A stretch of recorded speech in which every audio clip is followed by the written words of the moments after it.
vérité, c'est que j'étais venu pour les merguez. Yves croit que je viens régulièrement pour lui. Je ne devrais pas le décevoir. Mais vous savez que... Je dis ça n'a rien à voir, je ne suis pas comme un journaliste. Mais Yves, au conseil régional, était non seulement un des conseillers régionaux les plus actifs, les plus présents, les plus disponibles, mais les plus admirés. Et il avait un surnom au conseil régional, je peux le dire ou je me fais engueuler?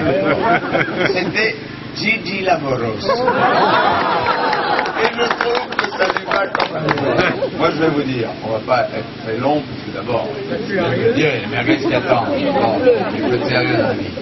Mais d'abord, je voudrais remercier Yves, remercier monsieur le maire, remercier l'ensemble des maires, des élus, des conseillers généraux, Louis, de remercier vous toutes et vous tous, les militants.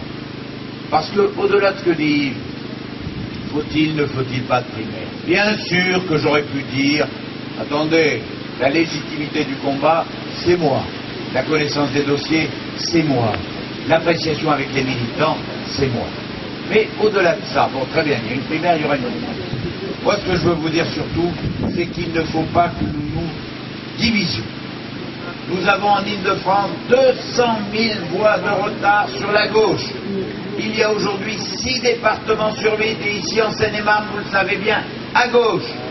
Si nous voulons gagner, si nous voulons battre la gauche, si nous voulons la sortir après 12 ans, il faut l'unité. Il faut que nous nous battions ensemble. Je ne céderai sur rien. Les gens qui arrivent au dernier moment, ouvriers de la 25e heure, pour des étapes de carrière, alors qu'ils ne se sont pas battus avec nous, contre l'explosion de fiscalité de la part de la gauche, contre les dérapages, n'ont rien à faire s'ils divisent. Et je souhaite que tous ensemble, nous allions à la victoire. La victoire pourquoi? Pas parce que je rêve tous les jours en me levant d'être président de la région, même si. Mais parce que ça fait des années que je me dis, c'est mal géré, c'est fait en dépit du bon sens. On vit plus mal aujourd'hui en Île-de-France qu'il y a 10 ans. Les transports publics sont inadaptés. On n'arrive pas à mettre d'accord la SNCF et la RATP sur un certain nombre de sujets. L'exécutif de gauche dérape.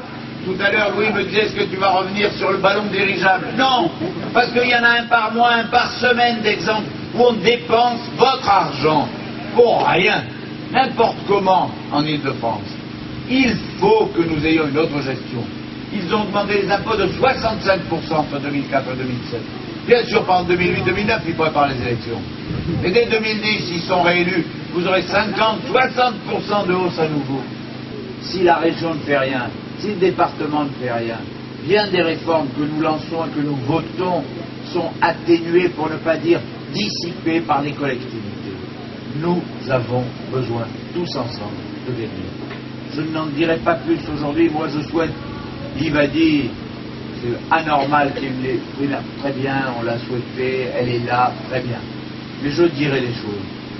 Clairement, maintenant, que personne ne s'illusionne, je ne laisserai pas le travail fait depuis des années par tous les élus qui se sont battus contre la gauche, je ne laisserai pas ce travail mis en pièces par des gens qui divisent ou par des gens qui veulent nous faire perdre. Je veux, avec vous tous, gagner. Gagner pas pour être président de région, mais gagner parce que je le sens bien, nous en avons tous envie, nous ne voulons plus de cette gestion catastrophique de la gauche dans notre région, et les militants de l'UMP ont droit à cette victoire, qu'on leur a pris en 98, qu'on leur a pris en 2004. Et moi je vous le dis, je veux pour vous, en 2010, apporter cette victoire.